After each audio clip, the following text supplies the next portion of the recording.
استغفار فضیلت. استغفار څه ته وایي؟ د استغفار به ګټې څه وي؟ استغفار مقصد د الله جل جلاله څخه د خپلې ګناه بخشش غوښتل چې یا الله ما ګناه وکړه، زه پر دې پښیمانه، نادمه، شرمنده یم، ما ته عفو وکړې. استغفر الله ربي من كل ذنب واتوب الیه. دا زده کړئ، روزانه سل ځلې وایاست. د دې به فایدې څه وي؟ په استغفار کولو سره د حکم الهي تعمیل کیږي.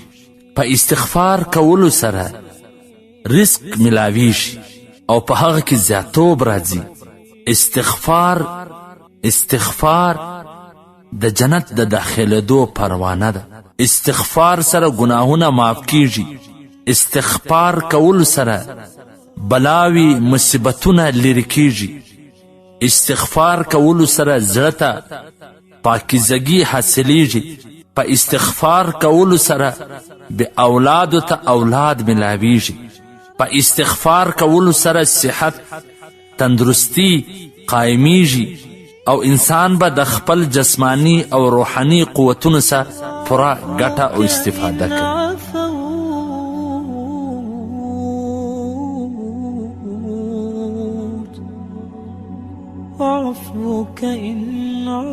حضرت امام حسن بصری رحمه الله ته یو سړی راځي، د قحط سالي شکایت ورته کوي. نو حضرت ورته فرمایي چې استغفار کوه، استغفار وایه. یو بل سړی ورته راځي، د فقر او د فاقې شکایت کوي چې نیستي ده، په کور کې څه نه لرم، هغه ته هم وایي چې استغفار وایه. یو بل دریم سړی راځي، د خپل باغ د خشکېدو شکوه کوي چې باغ مې وچ سو، هغه ته هم فرمایي چې استغفار وایه. یو بل سړی راځي عرض کوي چې زما اولاد نه کیږي، هغه ته هم وایي چې د خپل رب څخه استغفار کوه، استغفار وایه. بیا د هغه څه پوښتنه وکړل سوله چې د هر یو جلا خبره وله، ځان ته خبره وله، ځان ته شکایت و، تا ټولو ته دا وویله چې استغفار وایست. نو حضرت په جواب کې وفرمایله چې دا خو ما د ځانه نه دی ویلی، قرآن وایي فقلت استغفروا ربكم انه كان غفارا يرسل السماء عليكم مدرارا ويمددكم بأموال وبنين ويجعل لكم جنات ويجعل لكم انهارا. چې تاسې د خپل رب څخه بخشش غواړئ، استغفار وایست، الله غفور رحیم دی. د اسمانه څخه به پر تاسو باندې بارانونه ووروي او ستاسو مدد به وکړي په مالونو سره او په نارینه اولادونو سره. ستاسې دپاره به باغونه جوړ کړي او نهرونه به جاري کړي. نو دا ټوله په استغفار سره چې سړی د الله جل جلاله څخه هر وخت کې بخشش غواړي او هر وخت کې استغفر الله ربي من كل ذنب واتوب.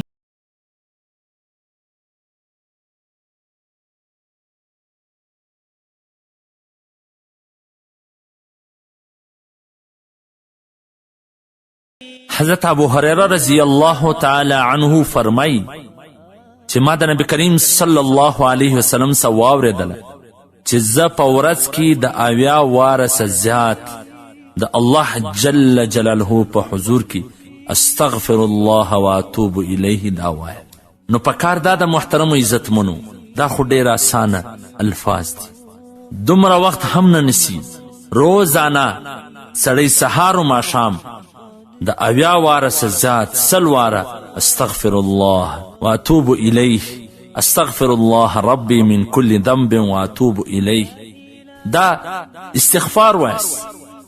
حکیم الامت مولانا اشرف علی تهنوی رحمه الله فرمایله که چیرې تاسې ګناه نسئ پرېښولی نو هر ګناه څه وروسته استغفار وایست. 100 واره استغفار ووایه، الله به تا ته توفیق درکړي، هغه ګناه به هم پرېږدي او الله به دې ګناه هم در معاف. او د نبی کریم صلی الله علیه وسلم فرمان دی چې څوک ګناه وکړي د ده په زړه باندې یو تور داغ ولګیږي، که چیرې د استغفار ووایي، توبه وکاږي، هغه داغ خراب سي.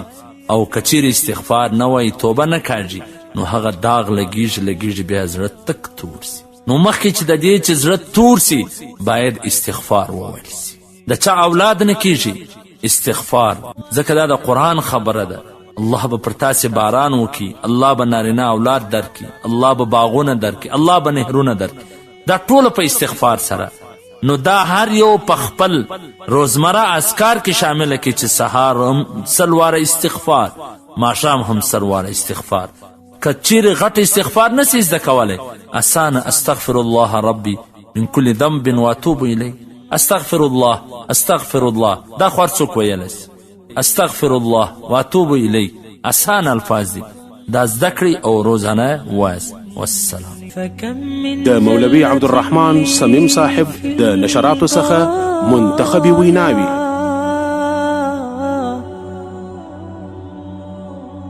فكم من زلة لي في البرايا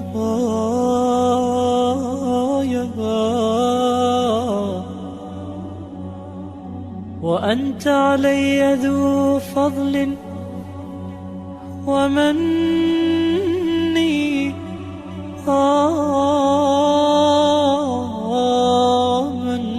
مني يظن الناس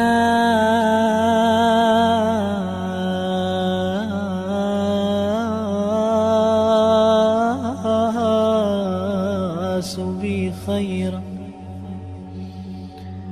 يظن الناس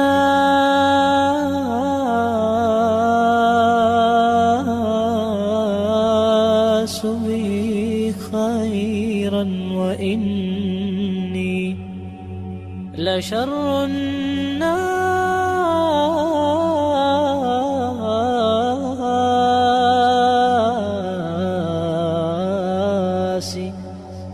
إن لم تعف عني.